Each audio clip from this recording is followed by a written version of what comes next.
Co stary? Ja to mogę mieć każdą laskę.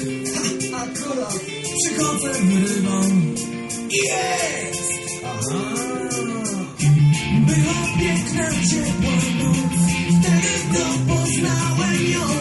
Miała włosy blond i tak zniewający wzrok.